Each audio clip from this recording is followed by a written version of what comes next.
This painting blew up on TikTok with over 1 million views. Today I'm going to show you exactly how I made it. I'll go over my methods for starting, blocking in, advanced rendering, and then finally finishing. I'll also discuss how I varnished it and then shipped it off. For starters, when my friend Casey reached out to me to make this painting of her dog Brindley, I asked her to send over a bunch of different photos, and then I picked the one that I thought would make the best painting based on composition, strength of lighting. She approved. I sent over an agreement that was discussing the timeline, the scope of work, and then the price, and then she agreed, so I started the painting. For this painting, I wanted to stretch my own canvas, so I went over to my local art store and I bought a 12 by 12 frame along with some unprimed cotton canvas. I don't remember the weight that I got. I think I asked them for the cheapest they had or a step up from it. I then built out the frame, stretched the canvas, and then I applied 2 coats of like some watered down archival PVA glue. This is supposed to seal the canvas. And then I applied my standard 2 coats of gesso and I sanded in between. I did this the night before I started the painting, so it had plenty of time to dry, and then the next morning I went in and started on my underpainting. So I started this painting with a burnt umber underpainting. This is how I start every single painting I do that isn't alla prima. Here, I'm entirely focused on value and proportion. I see a lot of people online where they talk about underpainting, but really all they're doing is toning the canvas. They just like rub in a burnt umber, they change it from white to like a mid-tone. And this is really helpful, but in my opinion, they're not taking full advantage of what you can do with an underpainting. When I do underpaintings, I literally do a grayscale painting of what the finished painting is gonna look like. And I do this in a transparent color, typically burnt umber.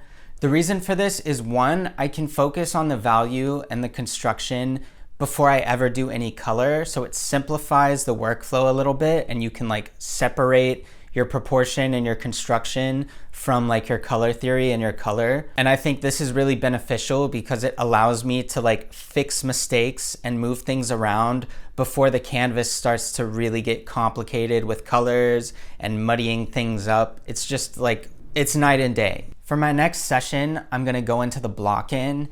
And here, I'm still really focused on value, but now I'm starting to use color too. It's less important to get your color right and most important to get the value right. You can always like hone the color in later with a glaze or just by going over it. But the most important thing I make sure to keep in mind is that I keep my edges soft because it's a lot easier to add a hard edge to a soft edge. But once you have dried hard edges in the painting, you kind of have to completely remix the colors in order to soften them again. Once this part of the painting is finished, I move on to the fur. Fur can be pretty tedious, but fortunately brushes will do a lot of the heavy lifting for you. So when I'm doing my fur, I normally mix a shadow, a mid-tone, and a highlight, and then I get 3 brushes for each corresponding color, right? So like 1 brush has shadow only, 1 brush has mid-tone only, and then 1 brush only has highlight.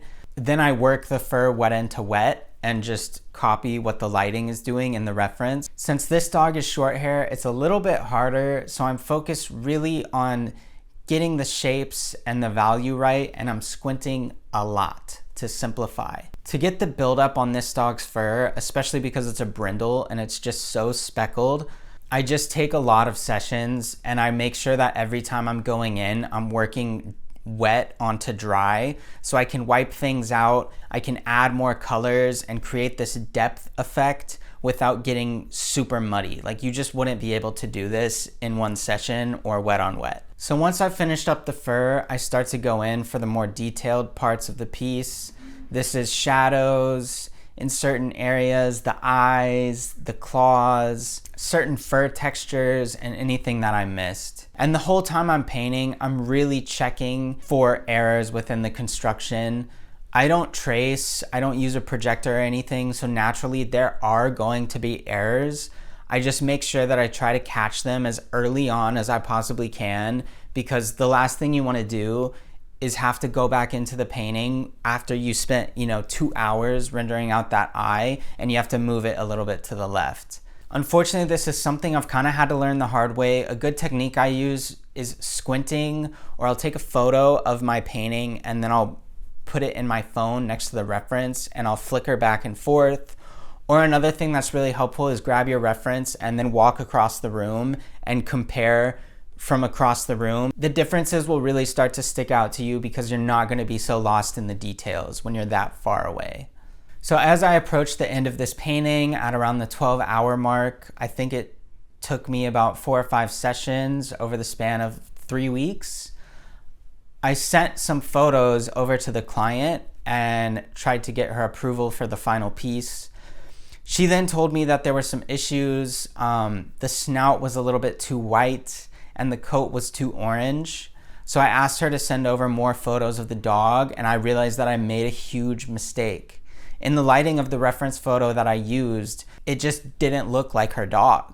It really didn't. So I had to go back in, I glazed a little bit, mixed some new colors, I redid the entire backside of the fur with a little more brindle, dark brown and black.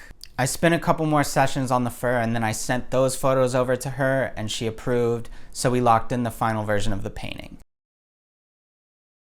I let this dry for about a week before I varnished it with some Gamvar and proceeded to ship it.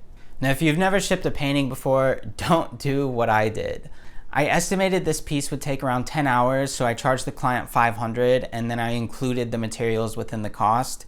I thought for shipping, it may be $40 to $50, but once I actually got all the materials in order to safely ship the painting and then paid for the shipping, it was closer to $100. I wanted to make sure that it didn't get damaged in transit, so I bought some cardboard, I had to buy glassine paper, and then I bought some bubble wrap. I forgot to document this part. I then proceeded to put the painting in the glassine paper almost as if I was wrapping a gift, and then I cut the hardboard and made like a box.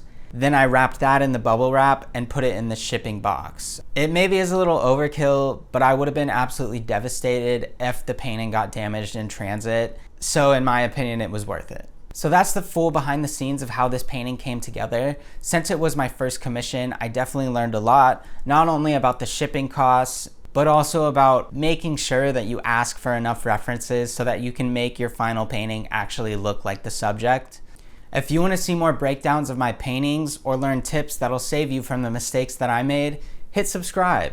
I'm going to try to start posting a new video every Sunday with topics ranging from my process in creating paintings, what I'm currently studying to improve, and tips that are going to help you make better paintings. I'll catch y'all next time.